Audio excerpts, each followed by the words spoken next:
Tháng này lại đến mùa gieo hạt, không có thời gian thu hoạch rau.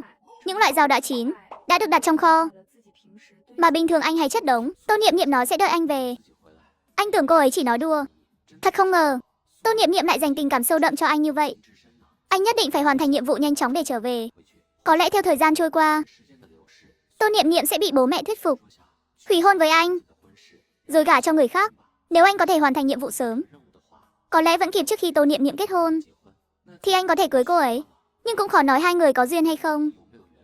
Hải Dương nói, như lần này, rõ ràng đã định ngày cưới, nhưng vẫn phải tạm thời đi làm nhiệm vụ. May mà ngày cưới của Bạch Cư Dị và Tô Tiểu Tiểu không phải ngày cưới của anh. Nếu không, đêm tân hôn mà anh lại đi làm nhiệm vụ, sẽ là cú sốc lớn hơn với Tô Niệm Niệm. Nghĩ thông suốt những chuyện này, Tần Tiểu lắc đầu. Còn tháng này, Tô Niệm Niệm phát hiện một chức năng khác trong không gian. Trước đây cô đã trồng nhiều rau, còn dùng nước suối để ươm mầm đậu. Buôn bán ở chợ cũng rất tốt, nhưng chủng loại rau vẫn còn quá ít. Lại đến mùa gieo hạt, không có thời gian thu hoạch rau. Sáng hôm sau thức dậy, Tô Niệm Niệm phát hiện rau chín đã được đặt trong kho chất đống thường ngày của cô. Có vẻ không gian này có chức năng tự động thu hoạch rau. Vậy sau này cô chỉ cần gieo hạt là được. Thật tiện lợi biết bao. Chi bằng cô trồng kín hết các thửa ruộng. Dù sao giờ chỉ cần gieo hạt cũng không mệt lắm. Ruộng đất đều đã được chuẩn bị sẵn, rau trong kho có thể bị hỏng. Mấy hôm nay dậy sớm chút, đột nhiên phát hiện xa xa lại có thêm một thửa ruộng. Chẳng lẽ vì cô đã trồng kín hết các thửa ruộng nên có thêm một mẫu ruộng mới? Nếu đúng vậy thì cô có thể thử nghiệm thêm để xem quy tắc mở rộng ruộng có phải như thế không. Hạt giống ở nhà không còn nhiều, chiều nay đi mua thêm chút. Cô xếp rau tươi ra cùng nhau. Khách quen đến mua trực tiếp, mỗi người mua rất nhiều. Hôm sau cô phát hiện lại có thêm một thửa ruộng nữa. Cô lập tức hiểu ra, chỉ cần cô trồng kín hết ruộng sẽ nhận được một thửa ruộng mới. Chẳng trách kiếp trước Bạch San San sau khi làm bán lẻ không lâu đã bắt đầu làm kinh doanh bán buôn. Kinh doanh bán buôn sẽ nhẹ nhàng hơn. Sau này cô cũng có thể cân nhắc con đường này. Cô còn bất ngờ phát hiện rau tự động thu hoạch cách đây 5 ngày trong kho, trông như vừa hái từ ruộng về. Chẳng lẽ kho này còn có chức năng bảo quản tươi? Cô chỉ thấy đồ bảo quản tươi trong tủ lạnh và hầm. Đặc biệt là hầm, một khi bị đông cứng như đá, giã đông ra, một số thứ sẽ nát bét. Nhưng kho của cô dường như rất khác. Tối về nhà, giờ nhìn món ăn Vương Tú liền nấu, cô chẳng còn hứng thú. Nghĩ đến trong không gian còn một phần đồ ăn, cô chỉ ăn qua loa một chút. Sao chỉ ăn có chút xíu? Phải ăn nhiều hơn. Con xem, cả người gầy đi trông thấy. Hàng ngày còn phải đi làm. Đã 1 tháng rưỡi trôi qua, phải giả vờ thêm một thời gian, ít nhất vài tháng hoặc nửa năm, từ từ mới có thể dần dần vực dậy. Con bé này, mẹ đã nói, người chết không thể sống lại, con phải tự hiểu lấy. Sao vẫn thế này? Tô Kiến Quốc vẫn tiếp tục nói. Nhưng Tô Niệm Niệm quay người vào thẳng phòng. Mẹ đừng quá lo, sau này mẹ nấu món ngon, biết đâu Niệm Niệm sẽ thích. Hai ta ăn trước đi. Tô Kiến Quốc nhìn Vương Tú Liên, thầm cảm thán trong lòng. Cưới được người vợ này, quả nhiên thấu tình đạt lý. Trước đây đúng là không cưới nhầm. Tô Niệm Niệm trở lại không gian, chuẩn bị lấy đồ ăn trong không gian hầm lại. Cô phát hiện đồ ăn vẫn nóng. Trước đây chỉ nhận ra không gian có chức năng bảo quản tươi, không ngờ còn có chức năng giữ ấm. Có vẻ sau này cô không cần hâm đồ ăn nữa. Muốn ăn gì, mua về để trong không gian. Gần đây, cuộc sống của Tô Tiểu Tiểu cũng không tệ. Nhưng cô hơi thắc mắc. Bạch San San kiếp trước, vào thời điểm này, hình như đã bắt đầu làm kinh doanh nhỏ. Nhưng Bạch San San gần đây, cả ngày chỉ ở nhà ngủ, còn gọi món ăn. Chẳng lẽ Bạch San San vẫn chưa tìm được cách làm ăn? Mọi thứ đều đi theo quỹ đạo kiếp trước. Tần Tiểu Bắc đúng là đã chết. Điều này cho thấy Bạch San San sẽ sớm làm kinh doanh. Có thể vì cô trọng sinh nên ảnh hưởng quỹ đạo, nên sẽ muộn hơn một chút. Không sao, giờ cô chỉ cần đối tốt với Bạch San San. Sau này cô ấy chắc chắn sẽ chăm sóc cô. Có sự chăm sóc của cô ấy, Cuộc sống sau này của cô chắc chắn sẽ tốt.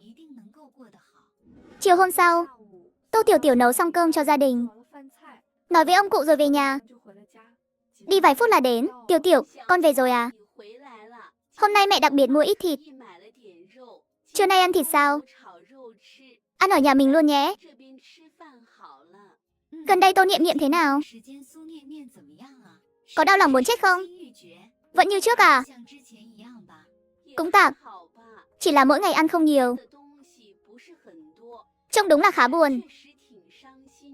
Nhưng dù thế nào, có lẽ vì Tần Tiểu Bắc tặng cô ấy quá nhiều thứ, nên cô ấy mới yêu sâu đậm.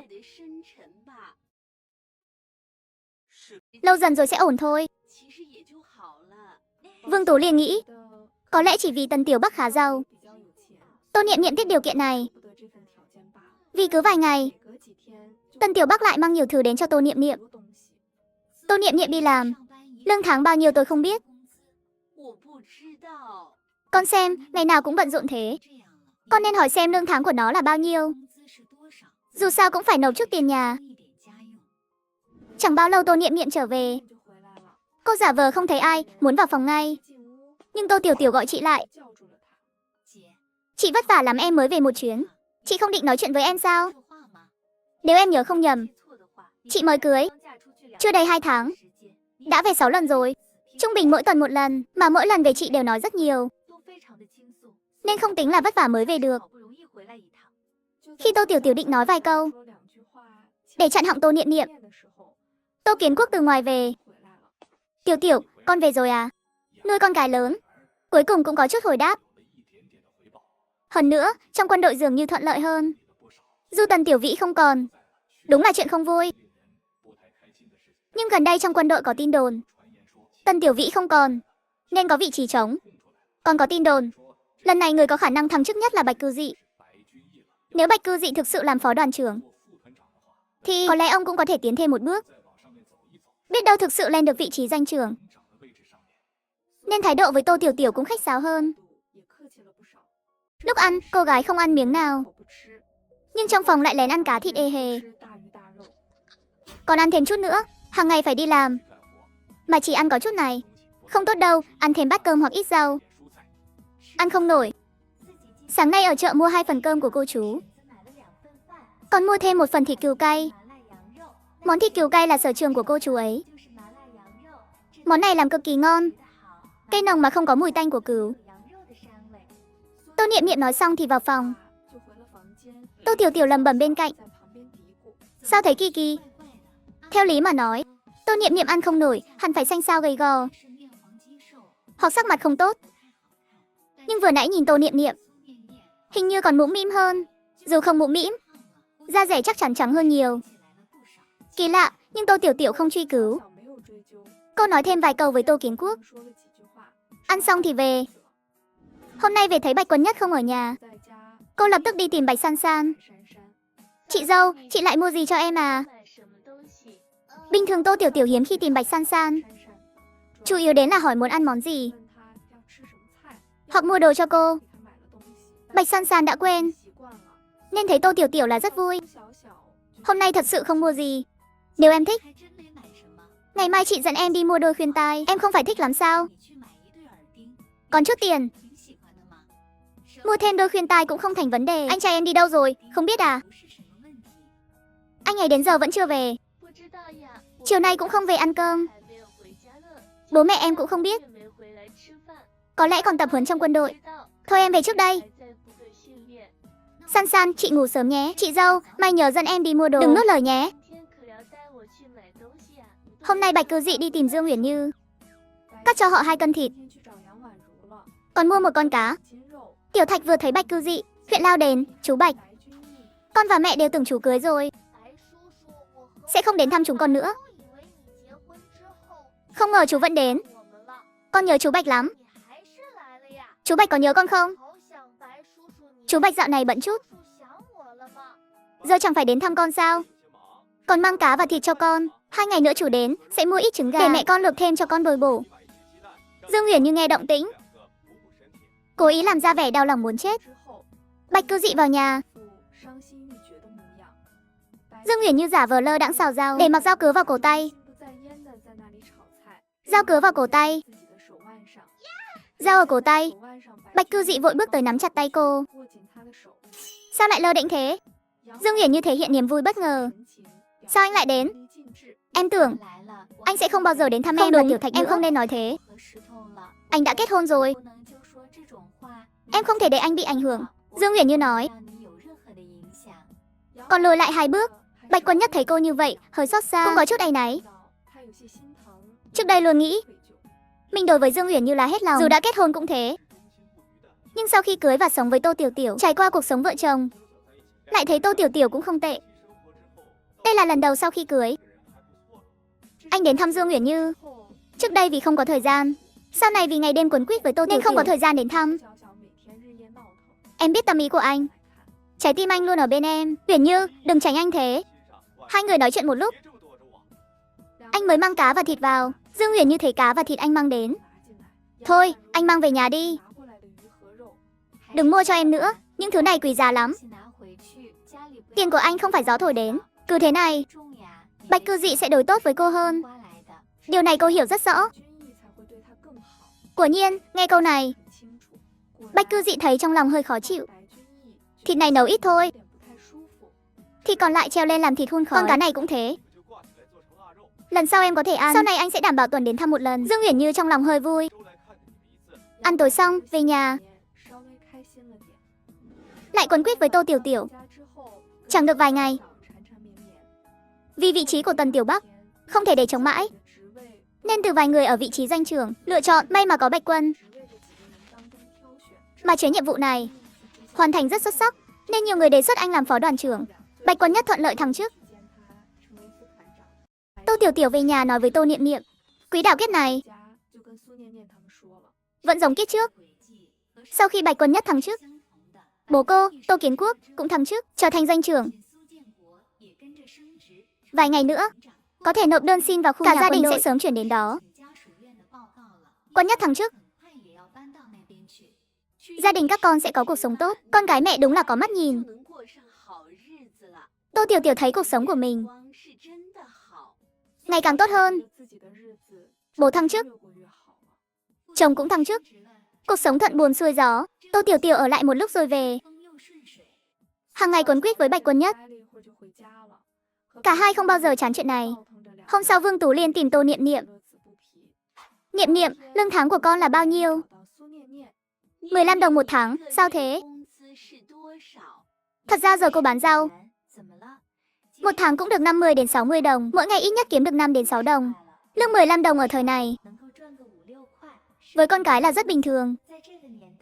Mọi người cũng chỉ kiếm được chừng ấy. Nếu lương tháng 15 đồng, thì con để lại chút tiền nhà chắc không vấn đề gì. Mẹ thấy con nên để lại bao nhiêu? Gần đây, mai con sẽ, có khi con về nhà muộn. Việc nhà đều do Vương Tú Liên làm. Cô đúng là nên góp tiền. 1 tháng 5 đồng được không? Lúc phát lương con đưa mẹ. Thỉnh thoảng mang ít rau về. Không nhiều đâu. Không cần con mua thịt. Thật ra mẹ cũng muốn đòi nhiều hơn, nhưng lại sợ Tô Niệm Niệm ra ngoài nói mẹ khắc nghiệt với con. Được thôi. Tốt. Mấy hôm trước vừa phát lương, con định tìm lúc hỏi mẹ. Hôm nay nói rõ rồi. Vậy 5 đồng này con đưa mẹ làm tiền nhà. Sau này nếu cần mua rau gì, mẹ cứ gọi con. Tô Niệm Niệm nói xong, quay vào phòng. Bạch Quân Nhất gần đây ít đến thăm Dương Uyển Như. Lần trước hứa tuần đến một lần, nhưng sau khi thăng chức, sếp gọi anh đi, nói ngắn gọn về chuyện sau thăng chức. Phải làm gương, phẩm đức không được sa sút. Đã kết hôn thì phải dồn toàn tâm cho gia đình và công việc. Giai đoạn này Tô Tiểu Tiểu cũng khá bám người. Hai người đêm nào cũng mặn nồng, nên chẳng có thời gian rảnh. Hôm nay cuối cùng cũng rảnh. Tổng cộng rảnh rỗi. Dương Uyển Như thấy nửa tháng anh mới đến một lần. Cô có chút không vui, nhưng lại không thể biểu lộ ra ngoài. Tô Tiểu Tiểu này đúng là khó đối phó. Nếu lúc đó Bạch Quân Nhất cưới Tô Niệm Niệm thì tốt biết bao. Cảm xúc của Tô Niệm Niệm luôn lộ rõ trên mặt. có lẽ sẽ dễ đối phó hơn Tô Tiểu Tiểu nhiều. Chỉ tiếc là lúc họ kết hôn, Tô Niệm Niệm chẳng làm gì cả, cứ thế mà không gây chuyện. Khi Bạch Cư Dị đến, anh mang theo bao lớn bao nhỏ đồ đạc, thậm chí còn mua vải cho cô. Anh Quân Nhất, lâu lắm rồi anh không đến thăm em và Tiểu Thạch. Có phải đã quên bọn em rồi không? Không nghe được câu trả lời của Bạch Quân Nhất, cô quay lại nhìn anh. Khuôn mặt anh đầy nụ cười. Không sao đâu, anh Quân Nhất. Dù anh không đến thăm em và Tiểu Thạch, bọn em vẫn có thể mạnh mẽ sống tiếp. Nói xong, cô vội vàng mang bát đũa ra ngoài. Trên bàn toàn những món Bạch Cư Dị thích ăn. Tô Tiểu Tiểu quả thực rất tốt. Ngoài việc thấu hiểu lòng người, cô còn rất đảm đang trong nhà, dù là bố mẹ hay ông nội. Ai cũng khen ngợi cô. Kể từ khi cưới Tô Tiểu Tiểu, cuộc sống gia đình khá lên không ít. Và bản thân anh cũng được thăng chức, đàn ông lấy lương đưa cho người phụ nữ bên ngoài. Mà vợ mình vẫn bị che mắt. Mới vừa thăng chức, công việc trong quân đội cũng nhiều hơn. Dương Huyền Như giả vờ tỏ ra vui vẻ. Quả không hổ là cô gái mình từng thích. Cô ấy cũng rất thấu hiểu lòng người, và đối với mình thực sự rất tốt. Mình không thể tức giận. Nếu hôm nay tức giận, chắc chắn sẽ khiến Bạch Cư Dị không vui. Phải biết giữ chừng mực. Hơn nữa, Bạch Cư Dị gần đây còn thăng chức, trở thành phó đoàn trưởng. Dù là lương hay phúc lợi, đều tốt hơn trước rất nhiều. Nếu mình cãi nhau với anh ấy, có lẽ sau này sẽ nhận được ít thứ hơn. Mình muốn là sự thật. Nếu đi làm việc thì khổ lắm. Làm việc vất vả lắm. Mỗi tháng cực nhọc mà chẳng kiếm được bao nhiêu. Bây giờ mình chỉ cần không chọc giận Bạch Quân Nhất, mọi thứ sẽ từ từ tốt lên. Không thể gây chuyện. Dù sao Bạch Cư Dị và Tô Tiểu Tiểu hiện là vợ chồng. Hơn nữa vẫn còn cảm giác mới mẻ. Chỉ có thể đợi thêm một thời gian. Đợi đến khi cảm giác mới mẻ giữa hai người mất đi, mình có thể nhân cơ hội làm gì đó. Nhất định phải giữ chặt người đàn ông này trong tay, để anh ấy giúp mình nuôi con lớn. Đúng rồi, Uyển Như, đây là vải mua cho em. Có thể tìm người may cho em một chiếc váy. Đây là tiền thắng này cho em. Em cầm làm chi phí sinh hoạt, mua chút đồ ăn cho em và Tiểu Thạch. Đừng để hai người bị đói gầy đi. Đúng vậy, cả mối thật kỳ diệu. Vậy mai em sẽ đi. Cái này em cũng cầm, mua đồ ăn cho con. Nếu không vì định kiến thế tục, anh đã sớm cưới cô gái mình thích nhất. Về nhà rồi, tất cả tiền đều là của anh. Hơn nữa, Tô Tiểu Tiểu lúc đó cũng nói, cô ấy cho phép anh chăm sóc người khác, nên anh mới cưới cô ấy. Vậy lương của anh chia cho Uyển Như chẳng có gì sai, dù sao trong nhà đủ dùng là được. Còn có bố mẹ và ông nội nữa. Uyển Như, em cầm cái này, hôm qua anh vừa nhận lương mới. Bạch Quân Nhất mỗi tháng đều làm vậy. Và cứ cách một thời gian, lại mua cho họ ít cá thịt lớn. Cuộc sống của cô và Tiểu Thạch vẫn rất tốt. Nhưng Dương Uyển Như vẫn như trước, giả vờ từ chối. Không cần, thật sự không cần. Anh giờ đã kết hôn rồi. Tiền nên để cho vợ anh dùng. Em không thể dùng số tiền này. Cuộc sống của em và Tiểu Thạch cũng ổn. Nếu thực sự không được, em có thể ra ngoài làm việc, đi dọn dẹp vệ sinh cho người ta cũng được. Em nói gì vậy? Tuyệt đối không được. Dù anh đã kết hôn, anh vẫn sẽ chăm sóc em. Cô gái anh thích là em. Người anh muốn cưới cũng là em. Nếu không vì họ, anh đã sớm cưới em về nhà. Em đừng nghĩ lung tung. Số tiền này em cứ nhận. Tháng này anh vừa thăng chức, nên lương chưa nhiều. Sau này anh đi làm nhiệm vụ, cộng với việc thăng chức, lương phó đoàn trưởng sau này chắc chắn sẽ cao hơn một chút. Em yên tâm, anh sẽ chăm sóc em và Tiểu Thạch. Anh sẽ coi Tiểu Thạch như con mình. Bạch Quân Nhất nói xong, đưa tay ôm lấy Dương Uyển Như. Chiều hôm nay, Tô Tiểu Tiểu làm xong cơm, thấy anh vẫn chưa về. Lúc ăn cơm, ông nội còn hỏi về chuyện này. Rốt cuộc là chuyện gì? Nếu không đoán sai, Bạch Cư Dị rất có thể lại đi tìm Dương Uyển Như. Cô gái đó tâm cơ quá sâu, không muốn cưới cháu trai mình, lại đi lấy người khác. Chồng không còn, lại bám lấy cháu trai mình.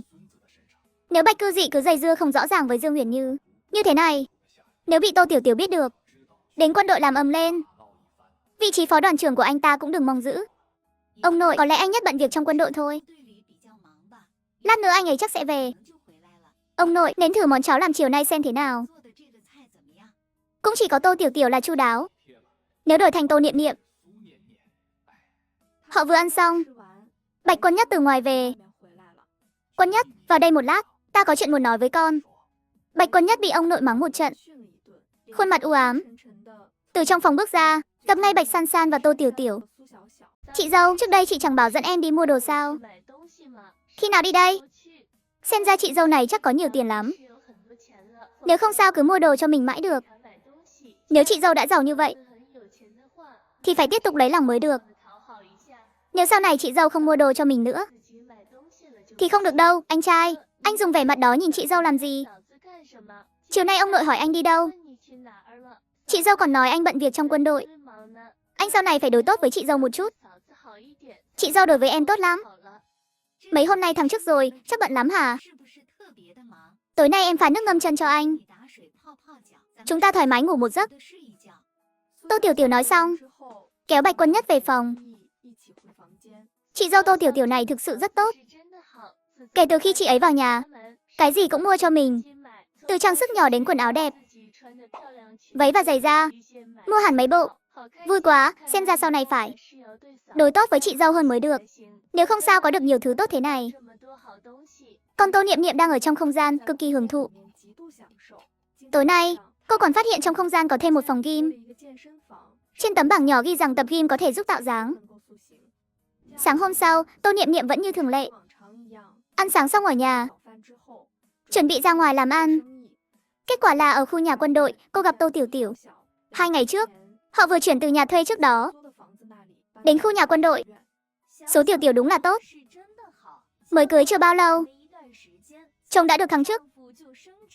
Xem ra em mang may mắn đến cho chồng em rồi. Đúng là vượng phu. Đúng thế, em giỏi quá đi. Nếu ai cũng có phúc khí như em thì tốt biết bao. Đúng là tiểu phúc tinh. Các chị quá khen rồi. Thực ra em cũng chẳng có gì.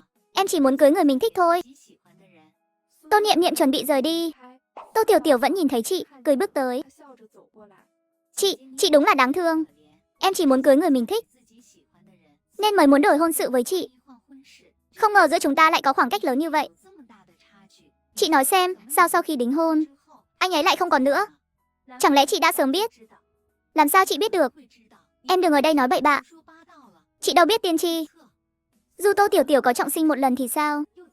Kiếp trước chị sống lâu hơn, tâm lý vững hơn em. Ít nhất chị sẽ không hoảng loạn như thế này. Nếu có người hỏi chị như vậy, chị sẽ tỏ ra rất bình tĩnh. Vậy em cũng không cần nói những lời khó nghe như thế. Chị và anh ấy chỉ mới đính hôn, làm xong thủ tục, anh ấy đi làm nhiệm vụ rồi không trở về. Chị còn nguyện vì anh ấy mà thủ tiết cả đời không lấy ai. Vậy còn chưa đủ sao? Ngược lại là em, nếu không phải Tần Tiểu Bắc qua đời, chồng em có thể thăng chức không? Còn ở đây nói lời mát mẻ.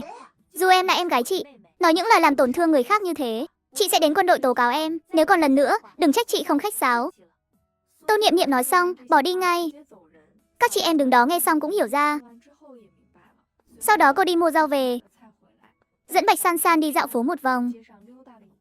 Cuối cùng còn lại hơn chục đồng.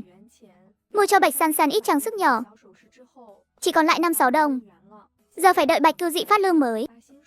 Tâm tư của một cô gái nhỏ sao lại độc ác thế chứ? Chúng ta kiếm không ra tiền thì em được lợi gì chứ? Tiếp nối tập trước, Tô Niệm Niệm thẳng tiến đến chợ rau, lấy rau đã chuẩn bị sẵn ra, tiếp tục bày sạp bán. Khách quen trước đây lần lượt đến mua rau. Mọi người đều khen rau nhà cô ấy ngon đặc biệt. Hai cô bán rau bên cạnh dẫn đến sắp bốc khói. Buôn bán của họ mấy hôm nay càng ngày càng tệ. Cô gái, em làm thế này có phải không ổn lắm không? Giờ rau của em ngày càng nhiều lại. Có phải muốn cả chợ rau này không ai bán được nữa không? Em không có ý đó đâu.